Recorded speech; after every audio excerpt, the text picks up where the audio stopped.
I was just guarding my ego, paying morning after retribution. I got the drugs to freedom, I got the drugs to freedom. Thought I am alone with my friends inside, bleeding insecurities, walking blind, holding all these feelings inside. And I don't know the meaning of self-control. Nowadays my sanity comes and goes, running from reality, take me home. I keep my sunglasses on, so you can see inside my soul. Although my senses are numb, I still feel that you could save me. Show me where I went wrong. You were so right, you were so right, you were so right, you were so right. Breathe the adrenaline in my blood, be the first one that I can trust. Now I'm getting desperate, allow me to be reckless.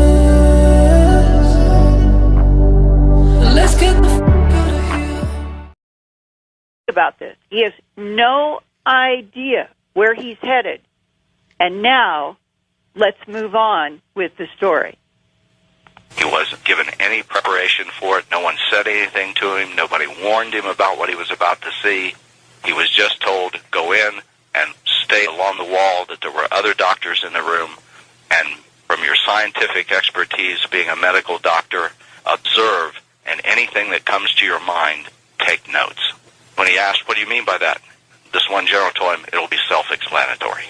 And when he walked in, he saw that there was an autopsy going on, that there were two medical doctors dressed up in garb, they had a body on a table, and that there was lights on this, and that there was camera equipment, both motion picture and a man taking still photography, and that there were two other men along the wall that he later found out all five of them were doctors, and that one room they were all military doctors.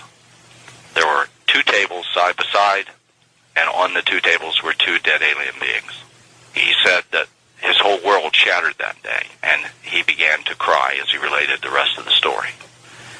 And his hands were shaking, and every once in a while he would stop in telling the story and revert back to, I don't know why this happened to me.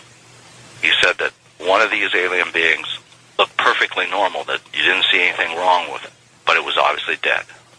But the alien being on the table next to it was just the opposite. It was horribly burned, had a horrific wound in one of its legs, but the look on its face, he couldn't forget it, was the look of anguished horror at the moment of its death. And it was frozen on this being's face. The autopsy was already going on. He couldn't say anything to anybody. He was just frozen in silence. He said the stench was unbelievable, and that he was overcome by the situation and wanted to vomit, but he knew he couldn't. He wanted to run out of the room, but he knew he couldn't. And that for the first several minutes that he was in the room, that he just was transfixed, staring at what was going on and wasn't writing anything. And then he remembered the directive he was given. Write. Anything that comes to your head, write it down. So he said, with almost not looking at the paper, just staring at what was going on, anything that came to his head, he wrote it down on the paper. He said that these were obviously living creatures, but unlike any kind of living creature that he'd ever seen before, he said it was like they weren't real, like they were dolls or something. And I said, I don't understand what that means. And he said, they just didn't have the appearance of being weathered. And I said, I don't understand what you mean. He said, well, look at your skin. Think about living creatures. They're not pristine. They don't look like a doll sitting on a shelf. These creatures didn't have any signs of age. I said, you talking wrinkles? He said, exactly. They didn't look like they were wrinkled. They looked like big, huge 4-foot dolls. They were not powerful beings. I said, what do you mean by that? He said, strong. They didn't have big shoulders. They had real slender arms. They were not powerful at all, slim fingers and just small frame. They were not big. These were just little creatures. And the first thing thing about them that he noticed right away was when they were looking at one of the eyes.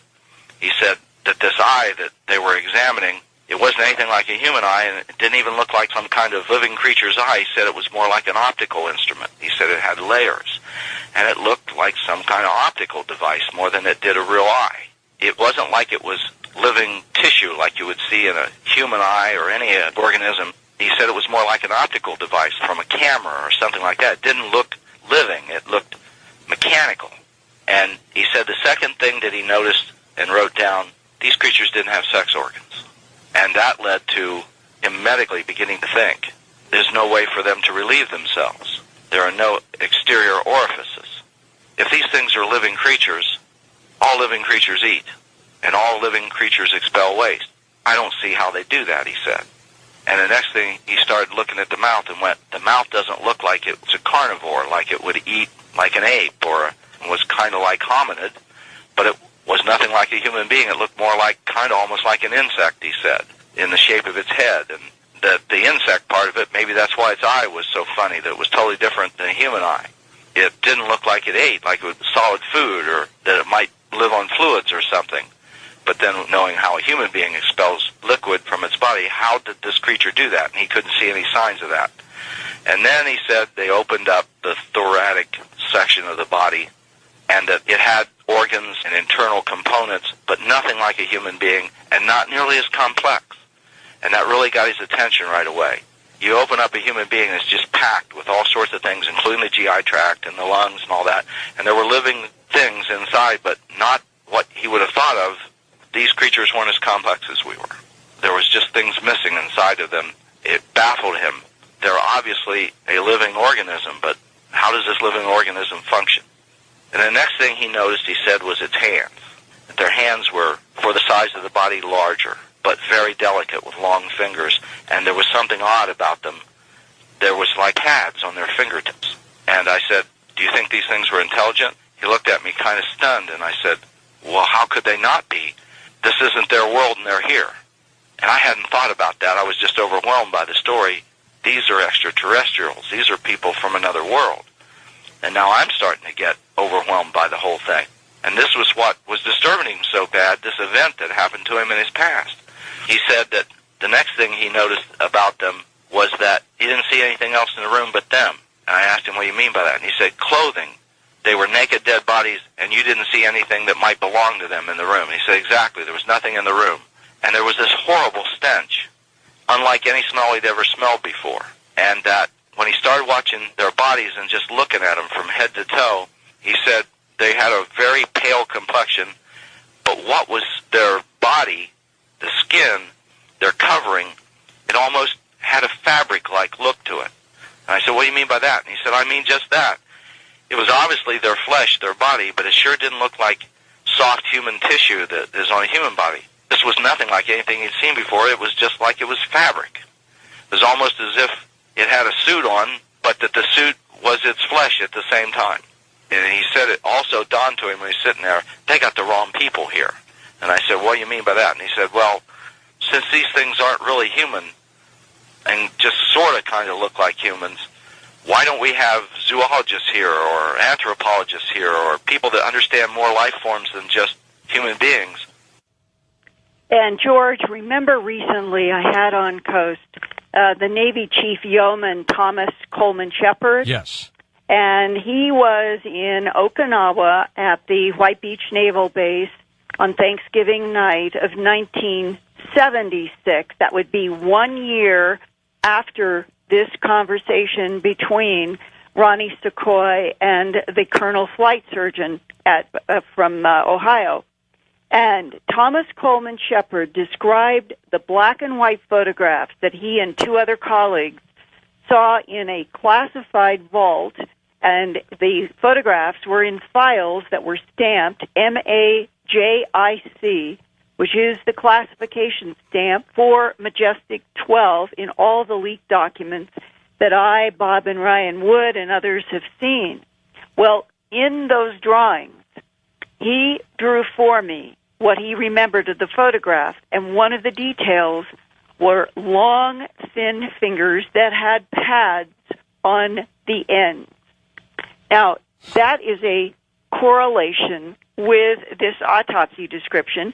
Thomas Coleman Shepard also said that it was odd that it looked like skin, but the skin, he even used the term, the skin was wrinkled like you would think of cloth being wrinkled, but he thought they were nude.